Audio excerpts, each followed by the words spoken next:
So for people, okay, on their financial journey, um, and they become a millionaire. Mhm. Um, okay, what should they do next? Like, what's next after you become a millionaire? I'll give some Uh, advice. Don't make any large purchases, including so hold on, say it again. make Run that any back. large. Don't make any large purchases, Yep. Stay in the same including place you've been in. a house. Stay, Rashad, they're gonna say that you're an anti-homist. I'm not gonna let this No, pass. no, with that, if But tell them why that's important. yeah, yeah. because um, your primary home, unless it's a multi-family home, is Mhm. not going to be a asset for you in the moment Mhm. over the course of time, but it's going to be a liability for you in the moment. So you're still trying to collect as many assets as possible to grow your wealth. Mhm. You don't want to take two steps back after you made three steps forward. So you make $1 million and you have $1 million, and then you spend 700. 600,000 on a house that's going to cost you an additional 8,000 a month. That's going to cost you an additional 30,000 a year in I taxes. gotta go get Then furniture you and then you start landscaping. right back to where you started, a Mhm. couple 100,000. Mhm. And like Meek Mill said, that ain't real money. That's bail money. No disrespect, but that Hello. one one one bad situation, and now you back to rock bottom. So it's about playing a long game. Real estate for sure is a good investment over the course of time. It has always gone up in value, but it can hurt you as well. So if you're going to buy real estate, we talked about the multifamily play, Mhm. or talked about as far as having places that other people live in, and now you're a landlord and you're collecting rent while your asset appreciates. And you might want to continue to actually rent a place, because if you're actually doing business out that place or it's structured properly with your CPA, you can write that off as a tax write off. But you're Mhm. still keeping large sums of money. You have access to it. You never want to tie your money up until Never. you can properly afford it. When you get to a point, it doesn't matter. Then it's like, all right, it doesn't even matter. But until then, when you first become a millionaire, some of the trappings of success is large real estate play. Mhm. It's Luxury car a BS. luxury car done the wrong way, Mhm. right? As far as putting $200,000 down or buying a car and $250,000 outright in cash because you feel like you have enough money, when that's going to go down in value over the course of time, and then by the time you sell it, you're going to get $75,000 back out of it, and you just lost $150,000 for no reason. Um, Avoiding lifestyle creep. Yep. That's really important. And just continue to invest in smart investments, and to really, really value and respect the money. You Mhm. gotta respect money. I told this story on M2N, and they was telling us about Aliko Dangote, and Aliko Dangote, the richest black person in the world, Nigerian tycoon, and they were saying, like, he was kind of like, he had a situation where he was like buying something that was pretty minuscule in the grand scheme of things, a bagel or something like that. But he was just, kind of going over the bill with the waitress just to make sure that, he was getting charged for the right thing. And some people might look at it like, well, if you're worth $30 billion, what's the extra $10 going to do? But it's a Mhm. mindset, and it's a mindset of entertainers that. So you, on one hand, you got extremely rich people that'll look over every line item Everything. of everything. Then you have other people like some entertainers or some athletes Mhm. that will just say, "Ah, fuck it, it's an additional $5,000 here and there. I'm not too stressed about it. I'm getting paid Exactly. 50,000. If I can't get the fan to pick me up, I'm not going to go to the show." That type of mindset will lead you broke, because you're not valuing the money because you have money coming in. So you're not looking at it from a standpoint of it doesn't really mean anything to you until it does. Yeah, I think that's all spot on. Um, I think living below your means is something. Um, I'm doing it for. I mean, I'm gonna talk from a personal standpoint. It was like the first made a million. How do I make two? Right? Like, how do we double this? How can I double this? Not how much can I spend? How much? How do I double this? And what time frame can I double this in? The next thing was like, all right, we made a million. How much of it do we actually keep? Right? Because that's the other part. Let me figure out Yeah.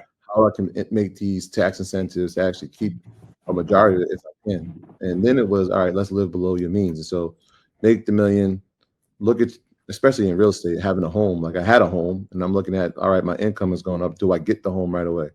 No, man, like we waited 5 years before we bought the home, right? I was still living in the home that I started the show in, right? And so I'm when I started doing the calculations, I'm like, I remember watching somebody break down like how much your monthly disposable income should go to your living, and it was like, oh, 30%. I'm like, nah, I gotta have it at 10%.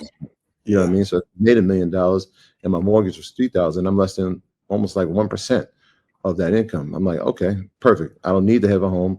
How can we get cars, but we can do it in a strategic way that makes sense, that it can be a tax write-off? So now we do that. Now it's just a clear road to saying, all right, I've knocked down all those barriers. How do we get to 2? Right? What do we have to invest in? What moves do we have to make? How can we strategically align ourselves in partnerships that can get us to there? And so once we get to the 2, it's like, all right, well, how do we get to 4? It was the same idea that I had when I was working, saying, all right, this is what I need to stop working. This is what I need to do to stop working. Let's have my wife stop working. And so always having that plan and being disciplined, like you said, respecting money, being disciplined with money, but also being super vigilant with money. Like you watch this, like in the world we live in, right? Especially in this world, and definitely during that pandemic era, you see it come and go.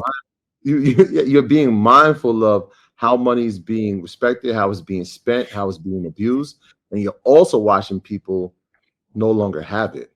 And so like that becomes like the catalyst to say, all right, now we got to be even more stringent with it, because like that's a telltale sign. That sign wasn't put into your life for you to just ignore it. Take heed to it, learn from it, and figure out how not to make those mistakes.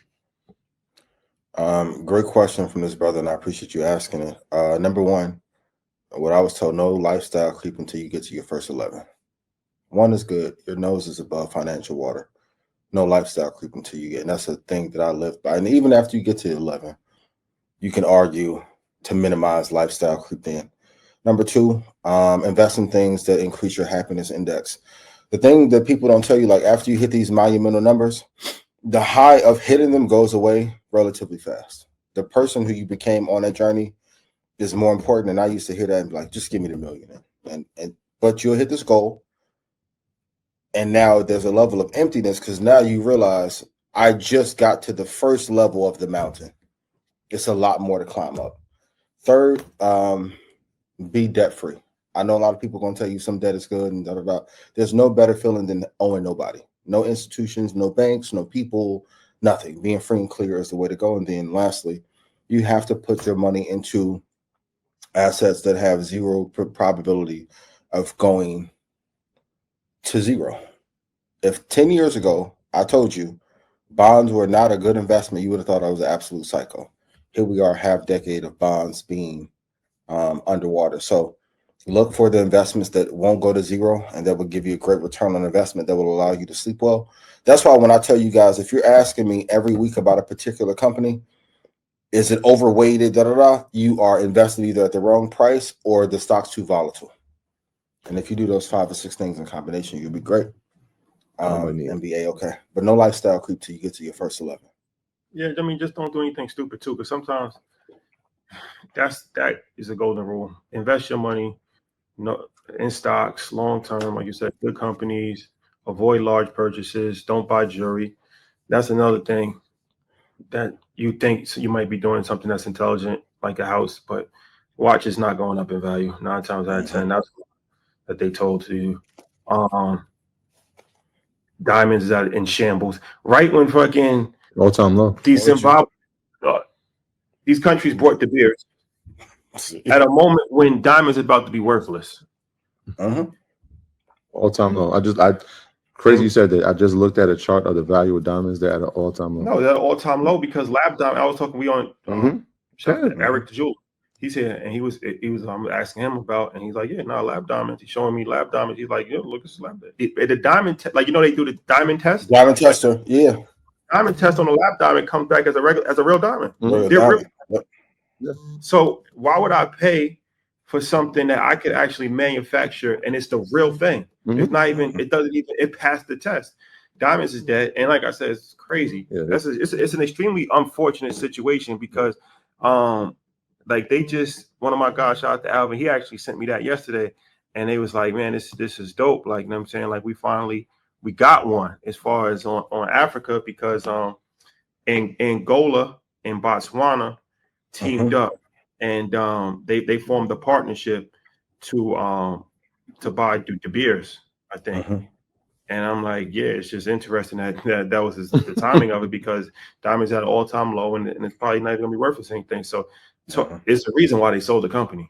For sure. It was that they were the liquidity to get out. And I keep saying that when you get money, every company on earth finds a way to rob you legally, meaning every watch company, diamond company, luxury experience company, everyone has a 70,000, 80,000, 200,000. Like, just every watch company, Jacob has his resurgence, right? There's some watches going for 900,000 that are worth 900,000. You have to be careful. And I know it may not look fun, but most of the people who are posting on the gram for the gram, they're not happy. They are asset light, liquid light. Be careful.